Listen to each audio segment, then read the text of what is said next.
Y'all stand for the invocation of the flag, please. Linda? Heavenly Father, we come before your throne of grace, thanking you, Lord, for a beautiful day. Thanking you, Lord, for allowing us once again to assemble to carry on the business for the Hope, Arkansas residents. Dear Lord, we just ask that you be with us, guide us, keep us steadfast, unmovable in the direction that you would have us go. That your will be done tonight, dear Lord. In the name of Jesus Christ, we pray. Amen. Amen. Mark? Join me in the pledge, please. I pledge allegiance to the flag of the United States of America and to the republic for which it stands, one nation, under God, indivisible, with liberty and justice for all.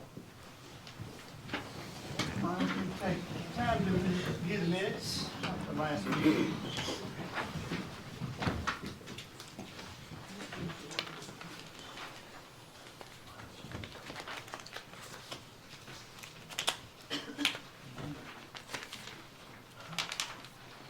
Make a motion to approve as presented. Second. Motion second, all those in favor say aye. Aye. Opposed? All right, we'll move on to the next one, item 5. You want to say a few things about what we're fixing to do? I would, if you don't mind. I bring greetings from George Washington. He's off writing a constitution, and so he sent me here tonight to visit with you a little bit about this important document that they're working on. 39 delegates came to the Constitution Convention representing 12 states. Do you know who the 13th state was? Little Rhode Island. They endorsed and signed the United States Constitution on September 17th, 1787. It was ratified in 1788, and it went into effect in 1789. It takes a year to get things to moving. The United States Constitution is the world's longest surviving written charter of government. We must be doing something right. A living document that assumes each citizen the freedom we cherish and appreciate. James Madison is considered the father of the Constitution. In 1955, the Daughters of the American Revolution petitioned Congress to annually set aside September 17 through 23 to be dedicated for the observation of Constitution Week. The resolution was adopted by the U.S. Congress and signed into law on August the 2nd, 1956 by President Dwight D. Eisenhower. Some states would not sign the Constitution unless the Bill of Rights were included as the first 10 amendments to the Constitution. This came from what they had been as a person in England and what personal rights they did not have. This is a list of the basic human rights guaranteed by law. Mr. George Mason is credited with being the father of the Bill of Rights. Today, our Constitution has been amended 27 times. That's only 17 past the first 10. That is 17 times in 236 years. That's about one amendment every 14 years. So they must have done a pretty good job on it. The U.S. Constitution is in trouble. It is everyone's responsibility to learn about and read and understand the Constitution. That is the only way we can remain free. Teach your children and grandchildren about the U.S. Constitution and its amendments when the age is appropriate. I have a Constitution for each of you. I think I gave you one last year, but in case you lost it or gave it away, you may give this one away, especially if you have some children in junior high or high school and they come up to you and say, "Mom, Dad, I'm bored." You've got a ticket.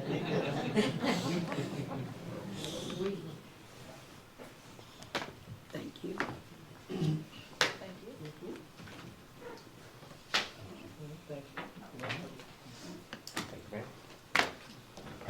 Do you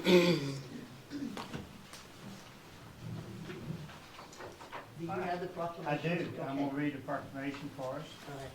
Whereas the Constitution of the United States of America, the guardian of liberty, and both the principle of limited government and republic dedicated to the rule of law, and whereby September 17, 2023 marked the 236th anniversary of the framing of the Constitution of the United States of America by the Constitutional Convention, and wherefore it is fitting and proper to officially recognize the magnificent document that memorizes the anniversary to the Patriot celebration we commandeer to it, whereby Public Law 115 guarantees the issue of the proclamation issued by the President of the United States of America designated September 17 through 23 as Constitutional Week.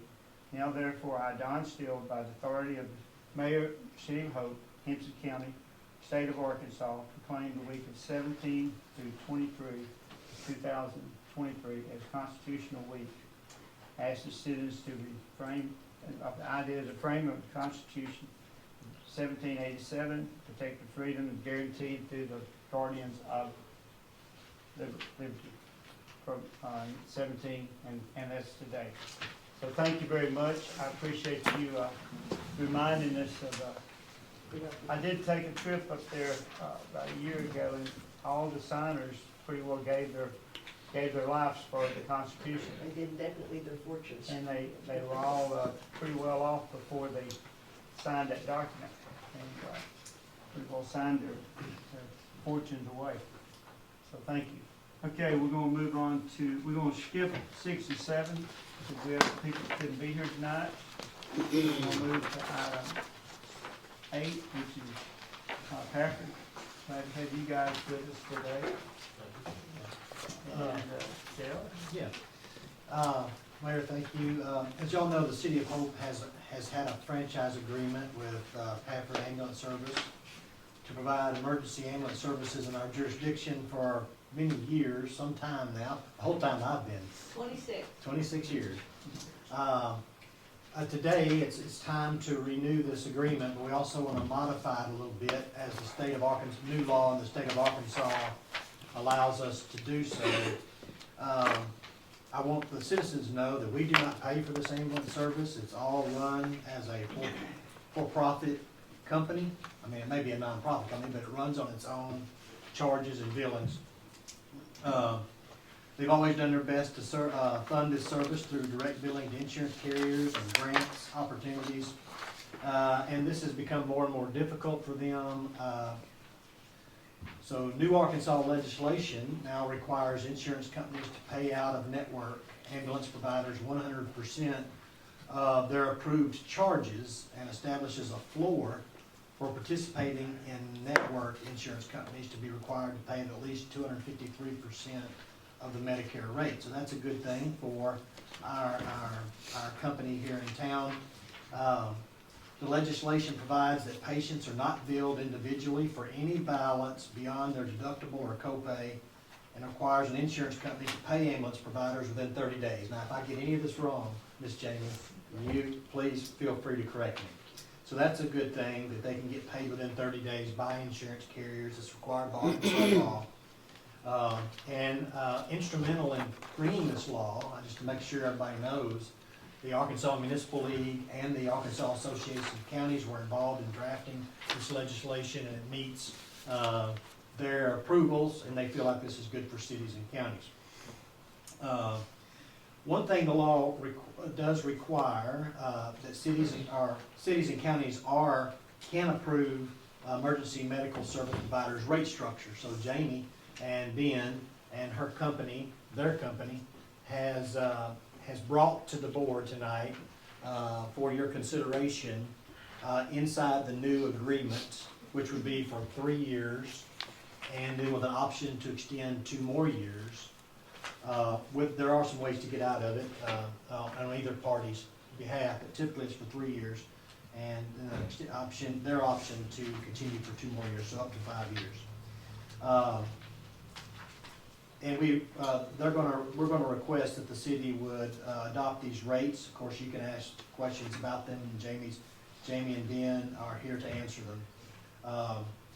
One thing I did want to bring to your attention, so you're used to, this board is used to doing a franchise agreement, or really a contract with the company and being done with it. Usually the board says, okay, it's good for the contract, the mayor signs it, they sign it, and we're done. That's what we've done it in the past, even though we've titled it a franchise agreement in title. Most of our franchise agreements are done through ordinance. That led me to a discussion with Randy. And though it may not be required, I think, and Randy can better explain this when he reads the ordinance if you have any questions for Randy, but I think it is the fact that doing an exclusive franchise agreement with a private company and requiring a rate structure that could be legally binding for an insurance carrier, that it may be best to do this by ordinance. Now, the law doesn't say we have to do it by ordinance. It doesn't say we pass it by motion. It just says if the board wants to, you can pass a rate structure.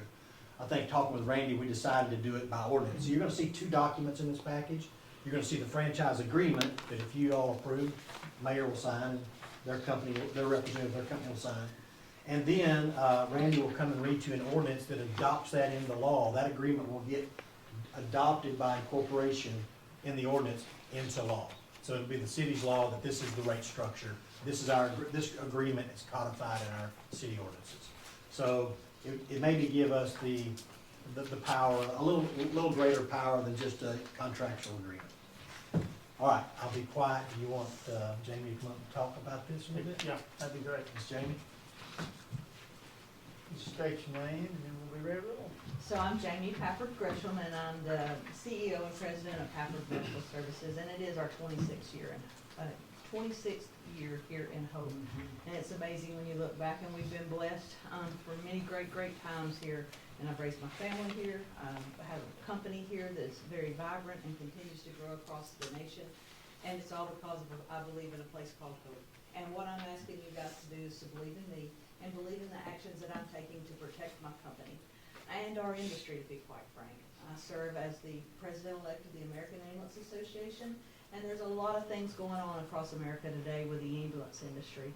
And to prevent us from falling into the cracks and making sure that we have proper coverage and hope, I visited with Chief Wilson and others about what we could do to help our Arkansans, our citizens, be protected. And so what I'm asking you to do, and this, I do not take what I'm asking lightly, because I've not been under a rate structure in quite a long time. We found that it just wasn't necessary. We pretty much our rates are based on what our costs are, what our expenses are, and that's the way we look at things, and we continue to develop how we go forward. He's right, I'm considered a for-profit company, but I'm a fee-for-service company. And the profit may be very small, but the fee-for-service is all I get for my ambulance transports that I make. And just so you know, that about 75% of the ambulance calls I make are paid by a government entity, meaning I am bound by a very small rate for Medicare, Medicaid, VA. All of those pay a lot less than, of course, an insurance carrier does. About 10 to 12% of what I do is an insurance claim, and then I have a good bit of bad debt. So by asking you to adopt this, what we're doing is we're protecting the healthcare safety net that we have in our community here, ensuring that I'm being properly reimbursed by insurance companies, and I like to say big insurance companies, because prior to this piece of legislation and the No Surprises Act that's going on in Washington, D.C., there was not an in-network ambulance provider in Arkansas with Blue Cross Blue Shield until last year. And when they did put one in, it was an absolute disaster. Somebody took a $1,500 bill of mine and made it a $5,000 bill of mine to be in their network kind of deal. And that's not what we agreed to, and it's not what I wanted. So we've taken steps to not only protect the patient from a big bill, but to protect the patient, to make sure the services are there, and then to protect the ambulance provider from big insurance companies that say, I'm only going to pay you $300 for this call, and versus paying us what we're truly worth and what we feel that we need. So you know, in my billings, 40 of my collections, I only receive about 40% of what I bill. So although the rate seems high, I really only get about 40% of the actual reimbursement of that. So it's a struggle, and it's a struggle my family's went through for 57 years, and I get it, and I understand it, and I love to talk about the ambulance industry.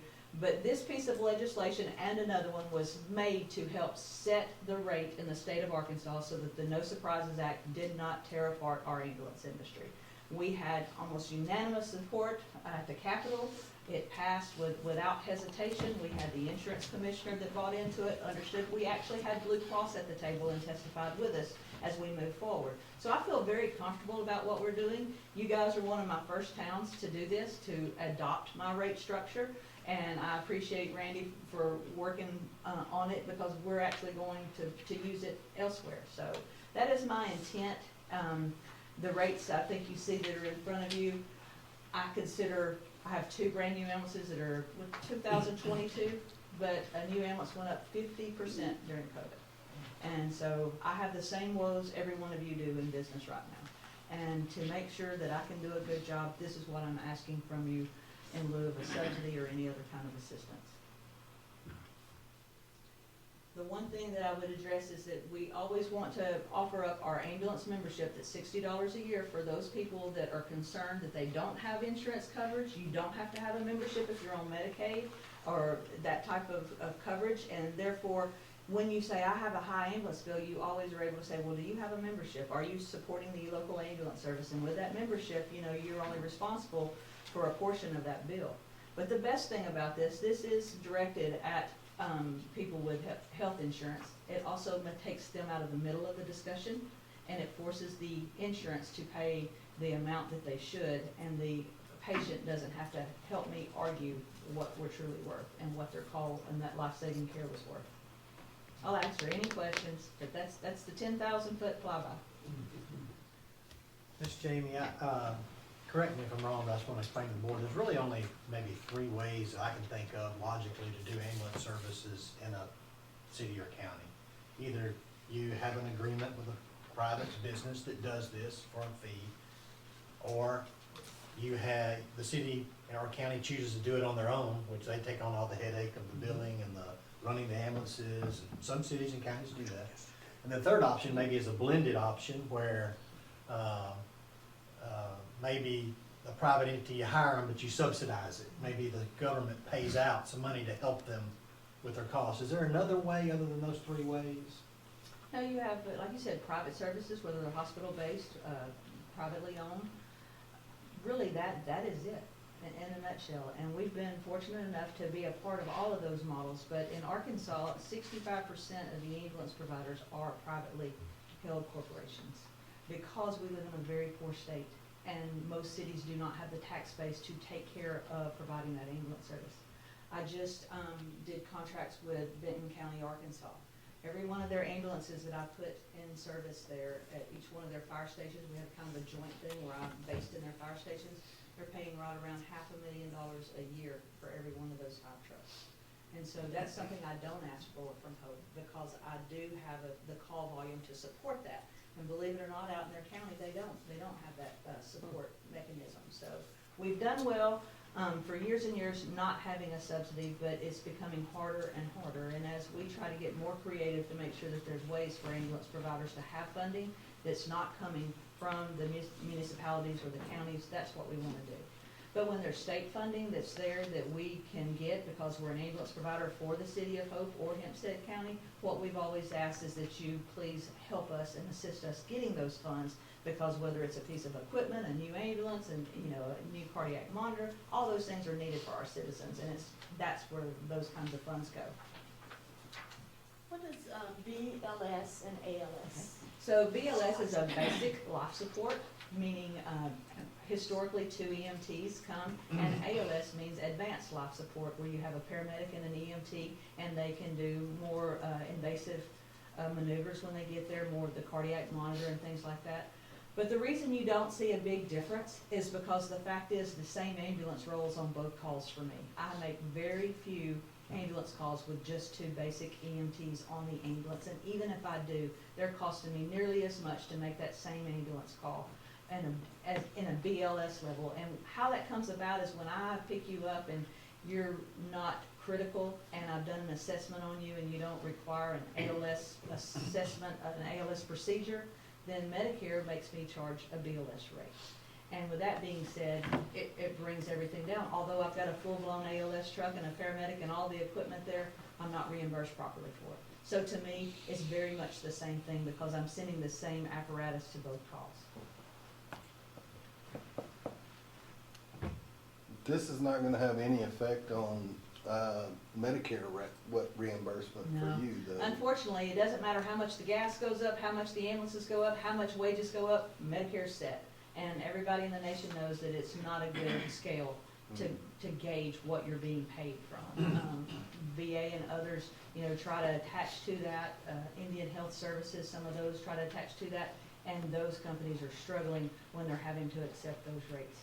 And one thing people always need to realize is that although we're a fee-for-service provider, we guarantee that we're going to respond to each and every emergency call and take care of the patient regardless of their ability to pay.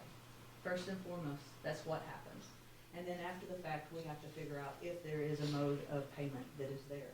And I have a very high rate of bad debt, and it just is what it is. Fun fact, if I make 1,000 calls, 350 of those calls never are billed because they don't go to the hospital. Currently, how ambulance providers are paid is for transportation only.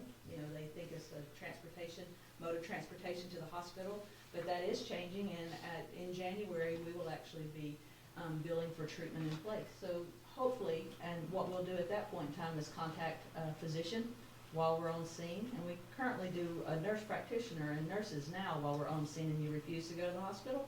We connect you with another practitioner to make sure that's what you want to do. And as we grow that part of the business, then you'll have those opportunities here in Hope as well.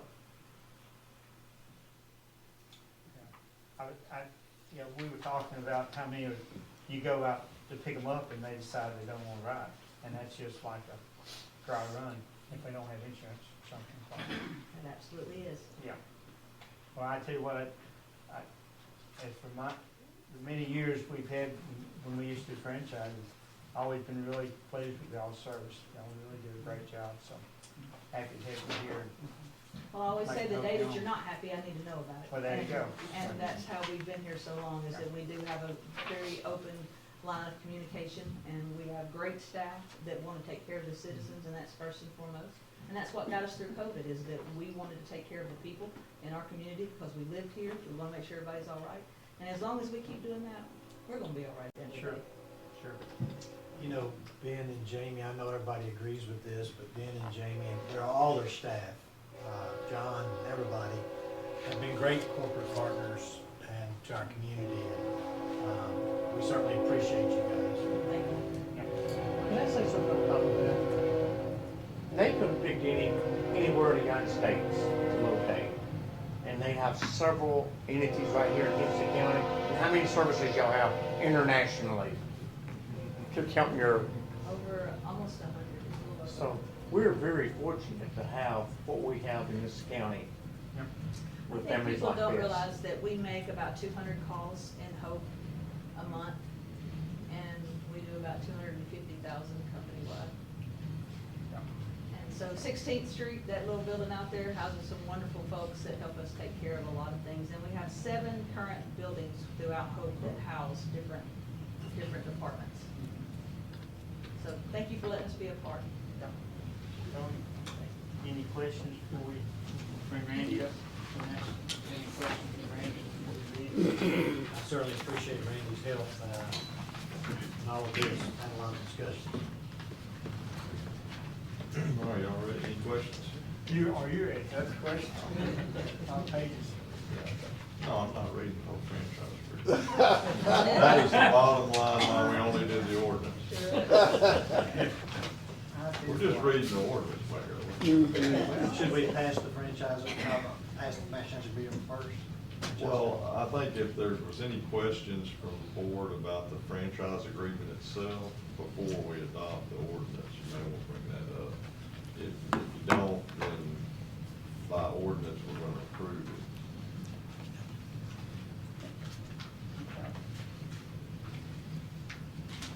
Set on that. Any questions? No questions. Okay, all right, ready to read? This is an ordinance granting an exclusive franchise agreement with Pafford Medical Services and agreed upon rate structure for said services. Whereas the need for ambulance service is obvious and virtually affects the entire population of the city of Hope Hart's own. Whereas Pafford Medical Services, a corporation, and principals of said corporation have been rendering ambulance service to the city of Hope Arkansas for many years. And whereas after due deliberation and investigation, it's been determined that in order to provide continuous future ambulance service for the city of Hope Arkansas would be in the best interest of all concerned to have said agreement negotiated now. Now therefore be it ordained by the Board of Directors of the City of Hope Arkansas, Section 1, that the City of Hope Board of Directors hereby enters into an exclusive franchise agreement with Pafford Medical Services to provide ambulance services to the residents of the City of Hope Arkansas. The specific terms of this said exclusive franchise agreement incorporated by the reference herein, as well as authorized rates for services to be charged are outlined under separate cover and signed by all parties. Section 2, this franchise agreement will be in full force and effect from the point of signature through December 31st, 2026. Pafford Medical Services will have an exclusive option to renew said agreement for the period January 1st, 2027 through December 31st, 2028. Section 3, that the provisions of this ordinance and the agreement incorporated by reference are hereby declared to be severable, and if any section, phrase, or provision shall be declared are held invalid, such invalidity shall not affect the remainder of the sections, phrases, or provisions. In Section 4, all ordinances, agreements, and all resolutions in irreparable conflict herewith are repealed to the extent of the conflict. Section 5, this ordinance being necessary for the public health, safety, and general welfare of the inhabitants of the city of Hope, Arkansas, an emergency is hereby declared, and this ordinance shall be in full force and effect from and after its passage and publication. Having heard the reading, is there a motion to suspend the rules? So moved. Second.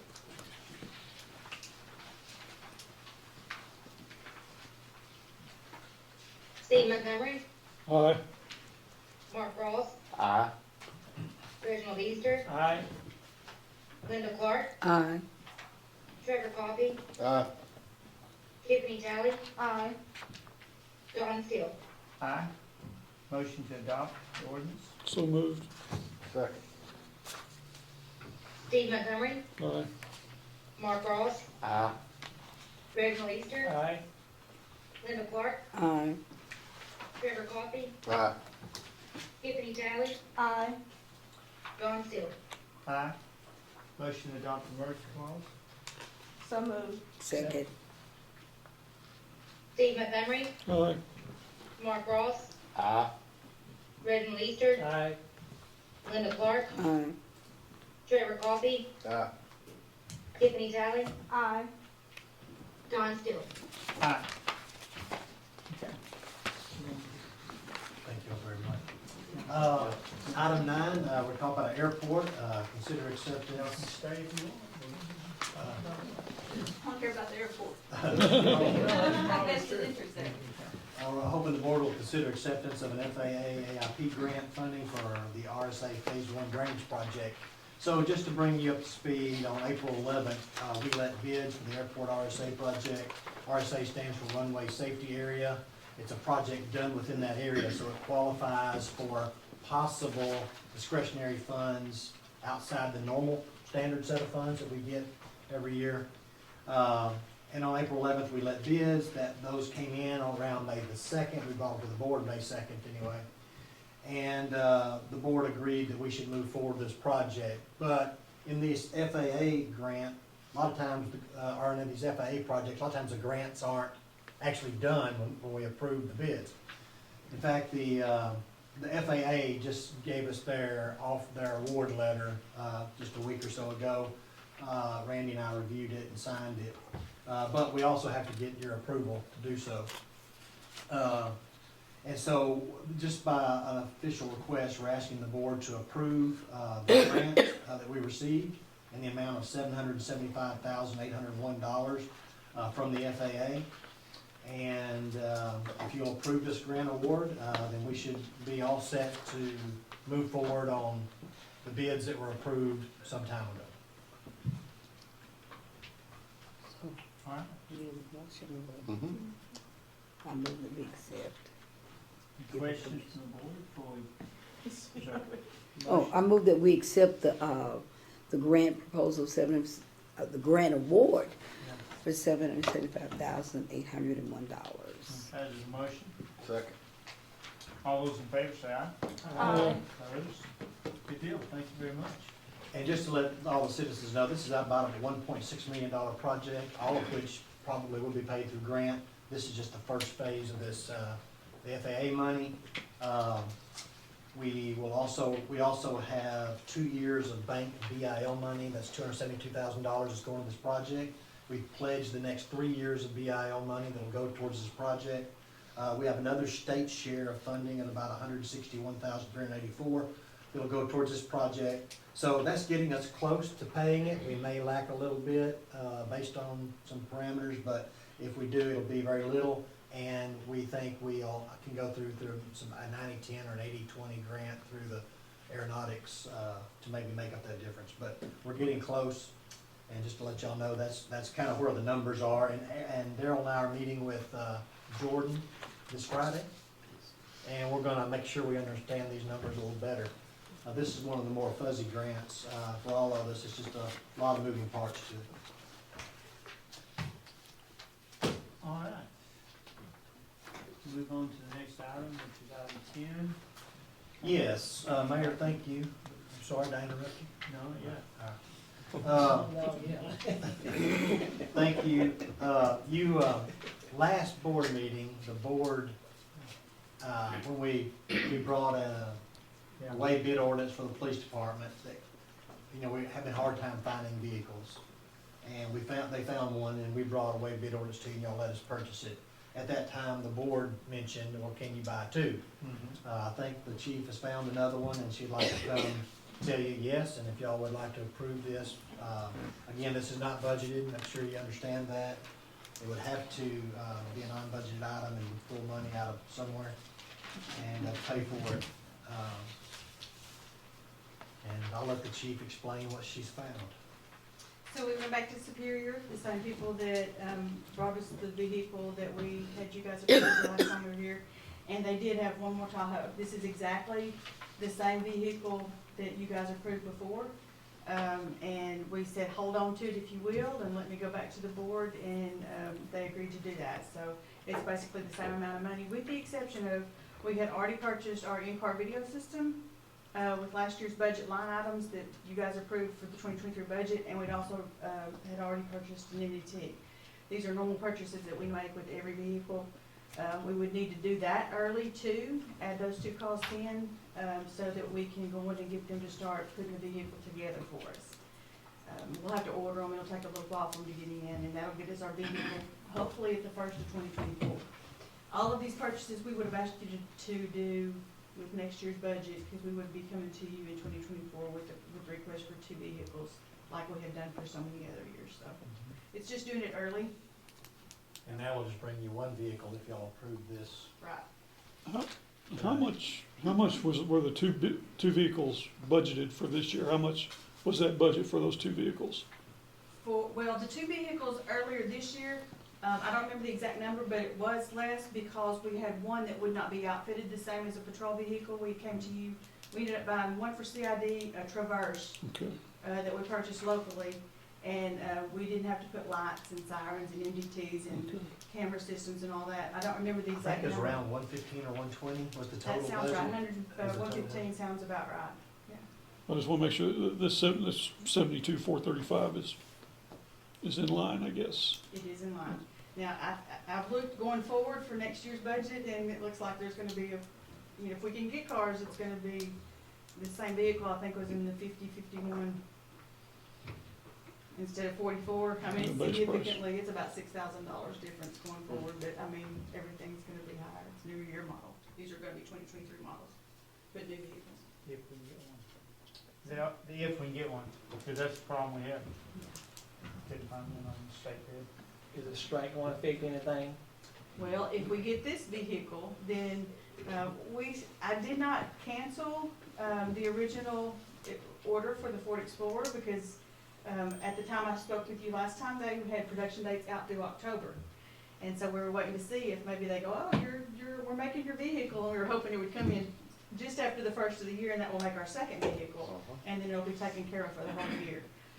If that doesn't happen, then we'll be looking to purchase another, vehicle after the first of the year with our new budget request, which would be half the amount if this is approved. And I don't know what the situation's gonna be. It could be 8 months after that. Well, we talked a little while last time about strikes, and I think some of that stuff's already started. Hopefully they'll have it all worked out and be back to work and building police cars, but, you know, we just don't know. This will certainly put us in a better position. If I remember correctly, last month, the uplift kit, wasn't it only 9 something? And we was gonna do the graphics locally? Yes, and so we're still gonna do the graphics locally, and it's about the same price. I think it runs around $1,200, between 12 and 15. One thing is that some of the things we had purchased this year, and we had some parts and pieces like docking stations and things that we could reuse. And sometimes we're able to do that and bring costs down. And this year we priced everything that we need. When we down another vehicle, if we do this, we may have some parts and pieces that we're able to use. It depends on models, and sometimes things don't fit from an Explorer to a Tahoe. But we have given a price here that will cover everything that we do need if we can't use anything from the other cars. Thank you. But prices went up too, because we purchased most of these things at the beginning of 2023, and now our costs are a little high. What's the recommend from staff? What do you think? I mean, the way I look at it is, we're gonna be buying one next year anyway, and the price is gonna be higher. I mean, this is a better deal right now, and it's available, because that's gonna be the problem. This car is discounted because it's a 2023 model, and when we buy next year, there'll be a 2024 model that we're looking at, I'm sure. You know, if you're asking me if I have any concerns about, pay it off, the answer to that would be no. I just wanted you to be aware it's not a budgeted item, and we've done several unbudgeted items this year. So, I don't have the exact figure, but I'm gonna say that our unbudgeted items are gonna hit close to like $200,000. But we do have it, we do have the money, that's not a problem, but just wanted you to know, it's getting up there, between the things we've chosen to do off budget. And we'll do, as we get closer to the end of the year, I will bring a new resolution to you to have all that stuff approved when we kind of know where those numbers are gonna be, so the auditors will have an approved, adjusted, amended budget that y'all can approve for us, if y'all decide to do all this. Comments? I guess the only other concern would be the miles that we put on the cars on that, since we're getting it a year early. There's so many miles that y'all try to, When you say we're getting it a year early, by the time we get it outfitted, this is the end of September, if y'all approve, we'll tell them yes.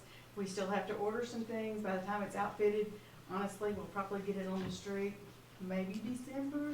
It could be a little earlier, and that would just be a month earlier than if we were able to do it all in January. So it really will hit very similar. But this one we're talking about was supposed to have already been here anyway. Well, no. I thought that's right. The one that y'all approved We did the last other one. time was the one. So this is an additional that it was- would take slack. I got Yes, you. this Yeah. one is just us basically doing what we would do in January. Half of what we would do in January. So about one mile. Right now, it would be 3 months early. But even if we approved it in January, we usually wouldn't get it until like August or September. If they are So that's Yeah. what Steve is talking Exactly. about miles. If they're able to even make it, but like I said, with the Explorer, we still haven't seen it.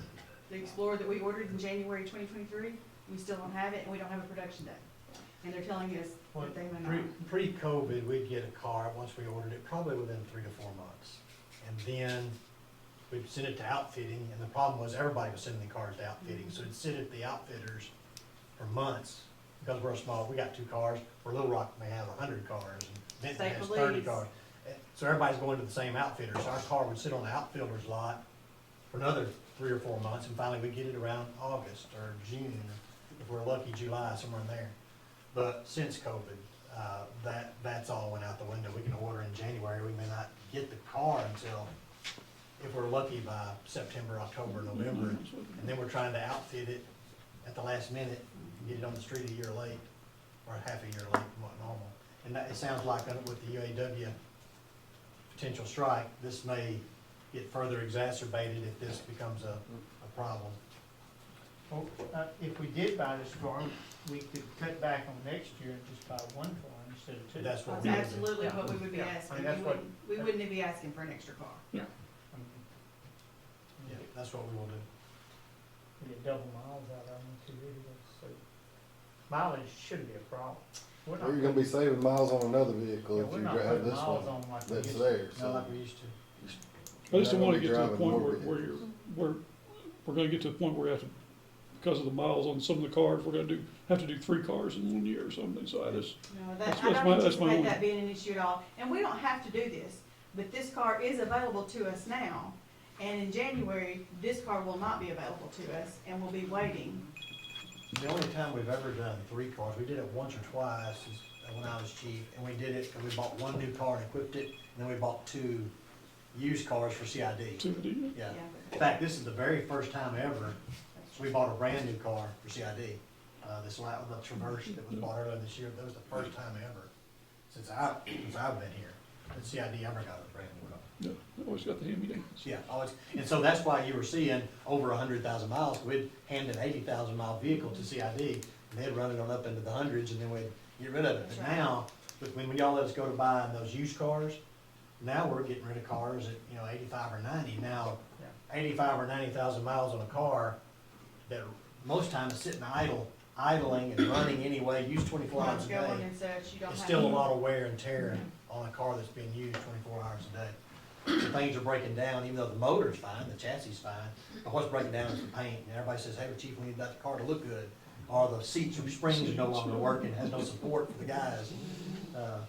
It's like a chair, when you sit in 24 hours a day, they just don't last. Do we need a motion? We need any more discussion? We do have a waived bid ordinance. And if we decide this is where we wanna go, I'd like to hear it. let's go. Yep, I'll say go.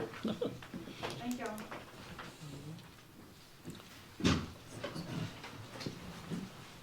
This is an ordinance to be entitled an ordinance to waive the requirement of competitive bidding as required by Arkansas Code Annotated Section 1458-303 for the purchase of the new Chevrolet Tahoe for police use.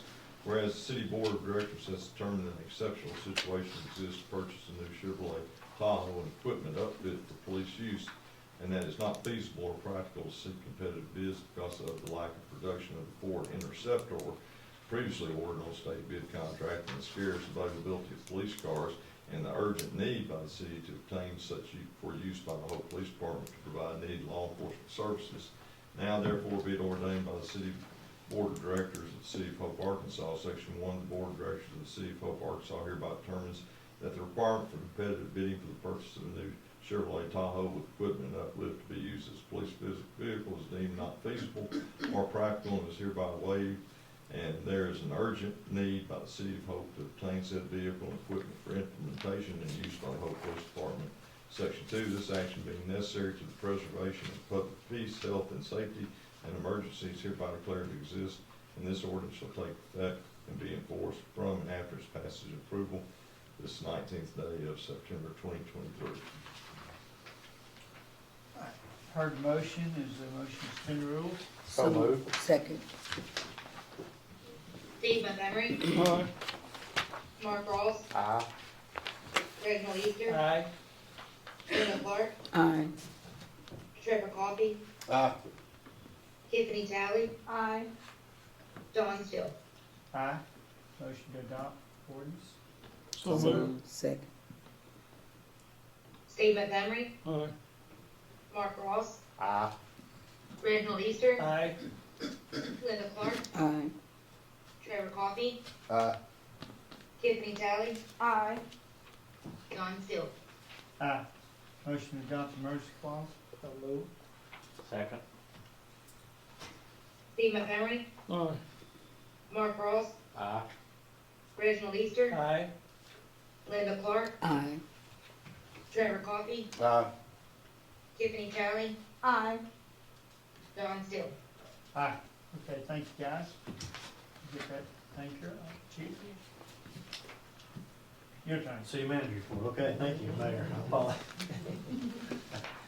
All right, now just a few things, and I'll wrap up our city business and we'll turn it over to what the citizens may have of the board. Our airport fuel system repair, phase one is complete. Stainless steel, we're bringing these tanks up to speed to where they should be.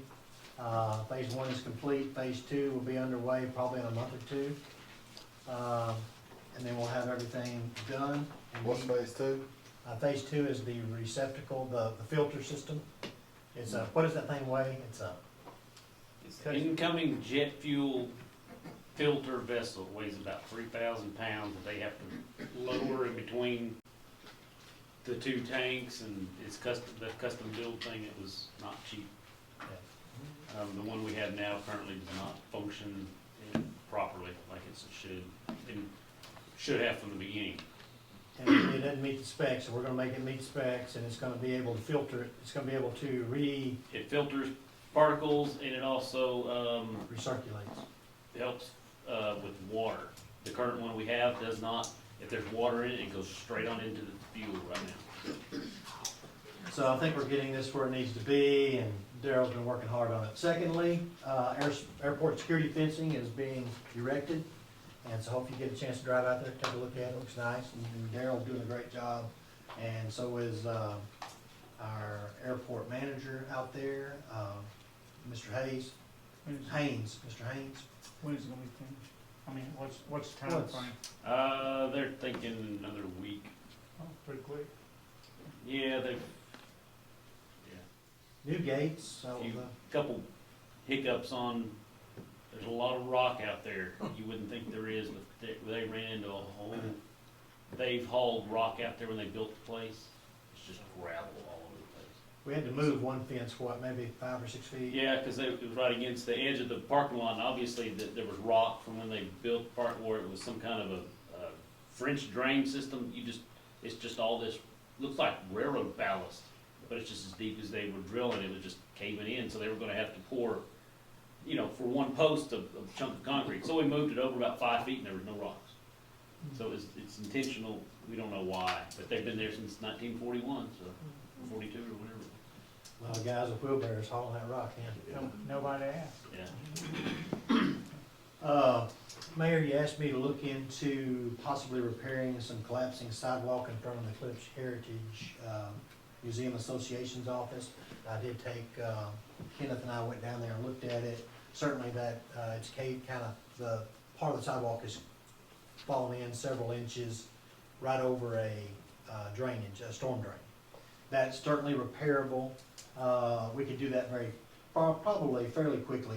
But what I would also like just to share with you and maybe let the board entertain, we can either fix that, or if y'all want us to bring this to you as a capital project, we could actually go ahead and just finish repairing that whole sidewalk from Pine Street all the way down to Hervey Street. As opposed, if y'all wanna do that, then maybe we should hold off on that repair till next spring until we can just redo that whole area. We could do it, it'll have a new piece amongst all the old pieces, and some of the other pieces are still in bad shape too. So you might have a good looking piece in the midst of a bunch of bad pieces, but it's really whatever the board wants us to do. If you want us to bring this to you in a budget, we can. I can get you some numbers before you make a decision, or it can really be what y'all want us to do. It's right where the front walkway up to the Clinton Center is. I mean, it's just like right there in the street. And what's happened, the storm drain has maintained its elevation, but all the sidewalks around there just fall down. Where? Oh, it's Division Street, yeah. Yes. Right in front of it. Right, Yes. in front of the front door. So, I don't know, why don't we table this, and if y'all have a chance to drive by and look at Yeah, it. and while they're looking, I would like for us to look at across Pine going east, another 50 to 70 feet. That sidewalk also needs to be replaced, coming to downtown. So if we're gonna do this as a budget item, I'd rather for us to just do it all the right way. Well, Would that be, if we're gonna talk about that, that's just, really pretty much, it's just aesthetics. I know there's people really rarely walk that way. You wanna draw them down to the Clinton Museum and to Clips, I understand that. But there are sidewalks where people use daily that we Agreed. really need to take care of. I understand. And I can name those in town, that we really need to do some work on. Yeah. So Yeah, we if do. we're going to do that, then we really need to take care of those as well. Why don't we just, I really think when the street committee gets together, we need to be looking at some sidewalk budgeting in our budget as well as streets. I agree with Tiffany. yeah, we've. Cause I like what the, how, RDOT did on Hazel Yeah, Street. they did a good job. Yeah.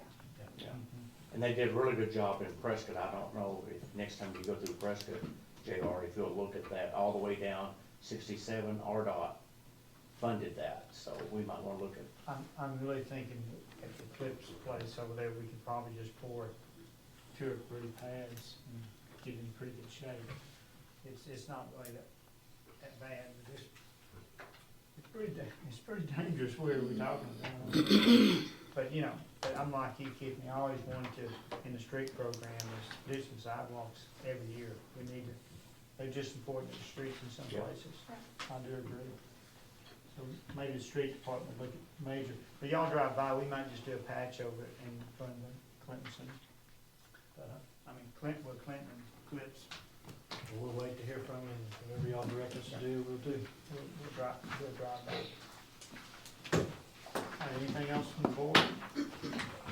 Citizen request? I do have a, request, I'm not sure exactly how. I'm sorry, thank you, ma'am. Oh, Janice Miles. Okay. And I live at 1116 East Avenue, 8th Street here in Hope, Arkansas. I recently, have purchased some property and remodeled it and on and on. But I have this neighbor that has horses in the city limits. It's quite annoying, it's right across the street from me, which I'm beginning to smell feces from it. So I need to, see what I need to do about that. I've had this problem before. I've called animal Have control. you talked to them? Yes. Did they tell you what the ordinance said about the horses? What's your phone number, Ms. Long? 870-397-0865. 0865? Correct. If you'll let me get with Animal Control tomorrow, I'll give you a call and I'll try to find out and come down and look at your situation. Okay. We'll make sure that it meets the ordinance. It may not meet the ordinance, but they may have been grandfathered in before that ordinance. No, they took just effect. recently moved They in. recently moved in, Oh, okay. okay. Well, They let me recently look purchased. into the law and I'll get in touch with you. Okay, thank you. And anytime you have a problem, just give me a call in my office. Okay, I I'll can be do glad to that. help you. Thank you. All right, anyone else come for the board? Final words from the board? If not, I'm gonna use my gavel. That's it. Thank you.